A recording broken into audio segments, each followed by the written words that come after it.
मत्ती रचित सुसमाचार अध्याय 5 पद संख्या 1 से 48 तक। यीशु का पहाड़ी उपदेश। वह इस भीड़ को देखकर पहाड़ पर चढ़ गया और जब बैठ गया तो उसके चेले उसके पास आए और वह अपना मुंह खोलकर उन्हें यह उपदेश देने लगा। धन्य वचन। धन्य है वे जो मन के दीन हैं, क्योंकि स्वर्ग का राज्य उन्हीं का है। धन्य है वे जो शोक करते हैं, क्योंकि वे शांति पाएंगे। धन्य है वे जो नम्र है, क्योंकि वे पृथ्वी के अधिकारी होंगे।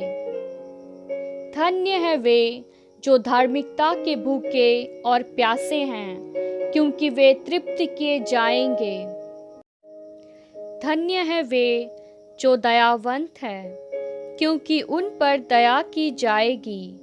धन्य है वे जिनके मन शुद्ध है, क्योंकि वे परमेश्वर को देखेंगे। धन्य है वे जो मेल कराने वाले हैं, क्योंकि वे परमेश्वर के पुत्र कहलाएंगे। धन्य है वे जो धार्मिकता के कारण सताए जाते हैं, क्योंकि स्वर्ग का राज्य उन्हीं का है।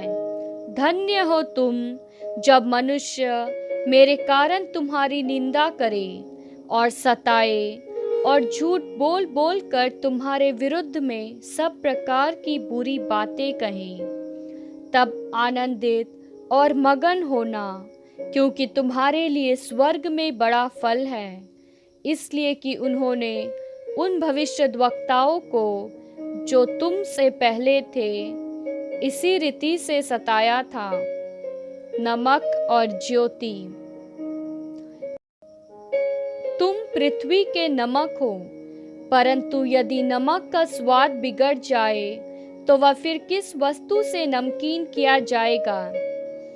फिर वह किसी काम का नहीं, केवल इसके लिए कि बाहर फेंका जाए और मनुष्यों के पैरों तले रौंदा जाए। तुम जगत की ज्योति हो।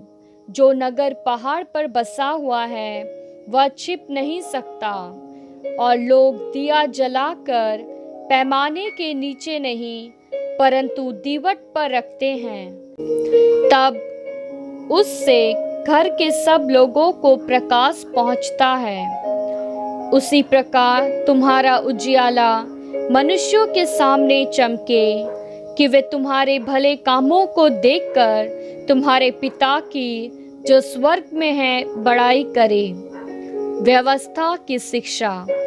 यह न समझो कि मैं व्यवस्था या भविष्यद्वक्ताओं की पुस्तकों को लोप करने आया हूँ।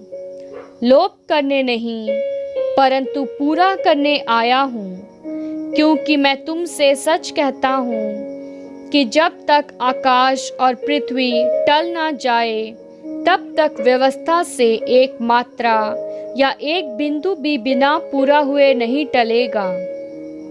इसलिए जो कोई इन छोटी सी छोटी आज्ञाओं में से किसी एक को तोड़े और वैसा ही लोगों को सिखाए, वह स्वर्ग के राज्य में सबसे छोटा कहलाएगा।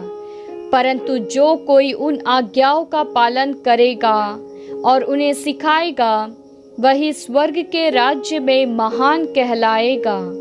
क्योंकि मैं तुमसे कहता हूँ कि यदि तुम्हारी धार्मिकता शास्त्रियों और फरीसियों की धार्मिकता से बढ़कर नहीं हो, तो तुम स्वर्ग के राज्य में कभी प्रवेश करने न पाओगे।